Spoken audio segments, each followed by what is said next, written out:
Au pied des tours en construction, Dubaï est sa Media City. Un cadre idyllique pour travailler, mais surtout une zone franche créée pour attirer les médias internationaux.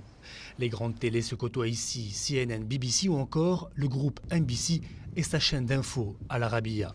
Des grands noms, des moins connus aussi. Decision Maker TV a été créé il y a 4 ans. Elle emploie 85 personnes pour un budget de 5 millions de dollars.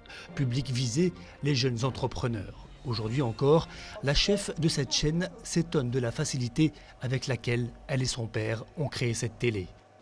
Une fois que vous avez tout l'équipement, vous pouvez émettre de n'importe où dans la Media City. C'est très simple. Pas besoin de rencontrer les autorités ou de signer des papiers. Il n'y a même pas de vérification de vos antécédents. Facilement créée, difficilement rentable. Pourtant, de nouvelles chaînes se créent en permanence dans cette région tourmentée. Elles seraient au minimum 500 aujourd'hui. Pas facile donc de capter l'œil et l'oreille des quelques 330 millions d'arabophones. Créée en 2003 avec des capitaux saoudiens, Al Arabiya s'est hissée à la hauteur de l'historique Al Jazeera, à capitaux qataris.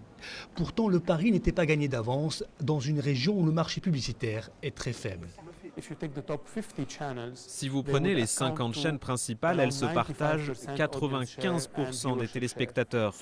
Ce qui veut dire qu'il y a plus de 500 chaînes qui se battent pour 5% de part d'audience et de part de marché publicitaire. Nombreuses, les chaînes satellitaires arabes se sont diversifiées pour capter le maximum de téléspectateurs. Dernière création, une chaîne en langue perse pour NBC, propriétaire d'Al Arabiya, une chaîne documentaire pour Al Jazeera. Les documentaires étaient prisonniers des régimes politiques à une certaine période. Ils étaient utilisés comme outil de propagande par certains de ces régimes et beaucoup de téléspectateurs se sont détournés de ces propagandes parce qu'ils donnaient une vision unilatérale. Et la concurrence risque de s'accroître. Le Qatar vient d'annoncer qu'il se dotera bientôt de son premier satellite. Objectif, ne dépendre de personne pour diffuser Al Jazeera. L'Iran aspire aussi à cette indépendance. Ce qui va se passer, c'est que maintenant, l'Iran va pouvoir avoir les moyens techniques pour aider sa politique médiatique dans le monde arabe vis-à-vis l'autre groupe qui jusqu'à maintenant monopolisé le paysage médiatique, l'Égypte et l'Arabie saoudite.